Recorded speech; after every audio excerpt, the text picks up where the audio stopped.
저는 얼마 전 취직하고 서울에서 자취를 하고 있는 20대 후반 남자입니다. 몇 년 고생하다가 정말 어렵게 취업에 성공했고 부모님이 돈을 보태주셔서 회사 근처 조금 낡은 빌라에서 살고 있습니다.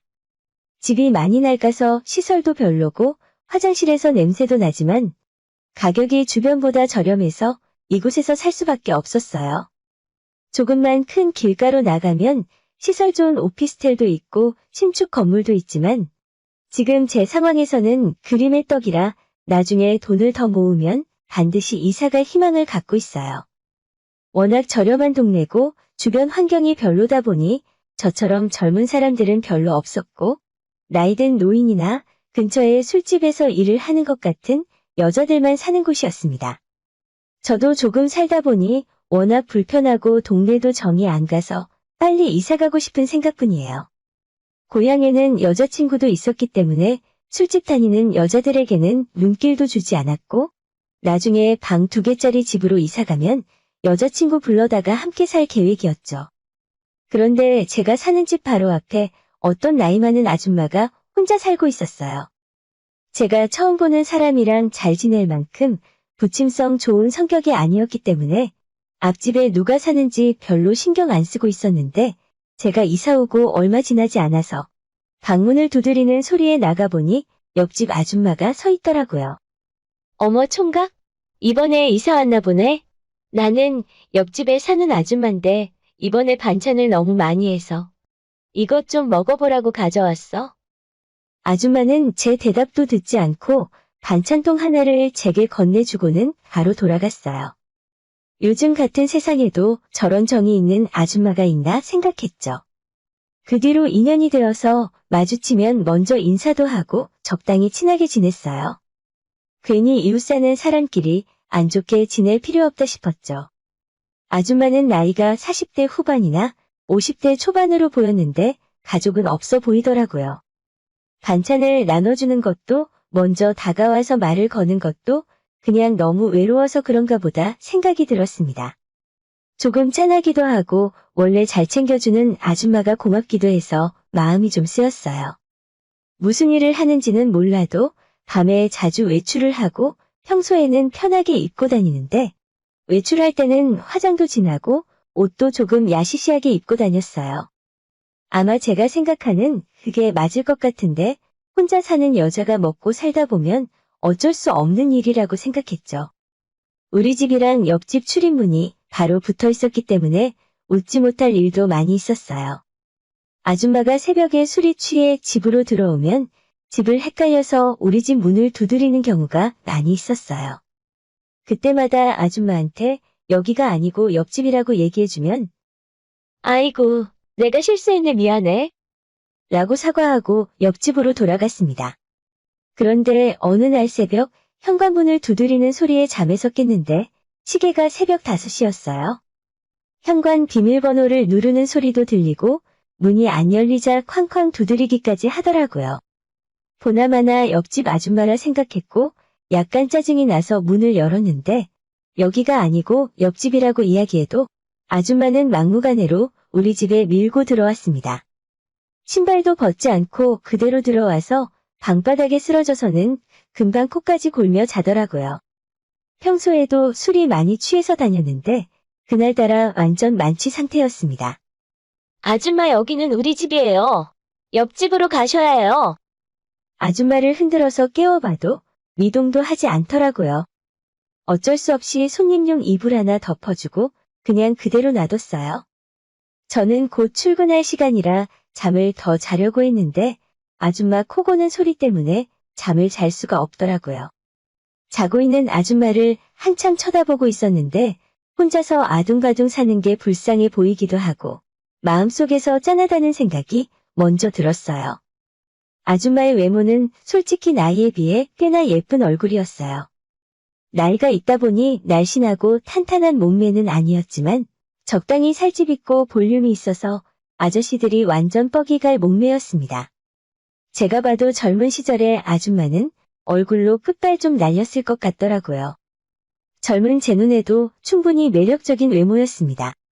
하지만 나이 차이도 있고 저는 고향에 여자친구가 있었기 때문에 뭔가 이성적으로 끌린다는 생각을 해본 적은 없던 것 같아요. 좋은 이웃사촌으로 외로운 사람들끼리 잘 의지하고 살아야겠다 생각했죠. 그런데 며칠 전 일이었어요.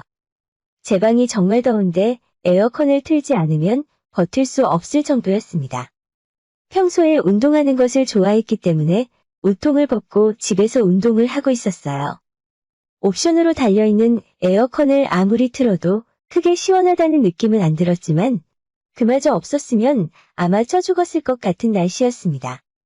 한참 운동하고 있었는데 제 방에 초인종이 울리더라고요. 누군가 해서 나가봤더니 옆집 아줌마가 서 있었습니다. 온몸이 땀으로 범벅이 되어서 무슨 사우나에서 나온 줄 알았어요. 무슨 일이냐고 물어봤더니 집에 에어컨이 고장 났다고 하더라고요. 요즘 같은 날씨에 에어컨이 고장난 집에서 얼마나 더웠을까 싶어서 얼른 들어오라 했습니다. 냉장고에 있던 시원한 물도 꺼내줬는데 작은 물병 하나를 숨도 안 쉬고 원샷을 했어요. 이제서야 조금 살 것 같다며 웃고 있는 아줌마를 보니 저도 기분이 좋더라고요. 아줌마는 낮엔 너무 더워서 집에 도저히 있을 수가 없다면서 에어컨 수리기사가 내일 온다니까. 오늘만 해 떨어질 때까지 신세져도 되냐고 물었어요. 저는 평소에 아줌마에게 좋은 감정을 갖고 있었기 때문에 당연히 괜찮다고 했죠. 아줌마랑 제 방에 앉아서 같이 TV를 보고 있었습니다. 남녀가 마땅히 뭘 할 게 없더라고요. 아줌마도 좀 뻘쭘했는지 자기가 신세지는 입장에서 치킨 쏜다고 하더니 치킨 2마리와 생맥주도 주문했어요. 그때가 아직 해가 중천이었는데 아줌마와 마주 앉아서 치킨에 맥주를 마시기 시작했습니다. 더운 날이라 그런지 시원한 생맥주가 쭉쭉 들어가더라고요. 저도 술 좋아하고 아줌마도 술을 참 잘 마셨어요. 먹다 보니 술이 모자라서 우리 집 냉장고에 있는 소주까지 다 털어먹고 그래도 부족해서 제가 편의점 가서 소주를 더 사와서 마셨습니다. 대낮부터 시작한 술자리는 해 떨어지고 어두워질 때까지 계속되었고 둘 다 만취 상태가 되어서 쓰러지듯 잠들었어요.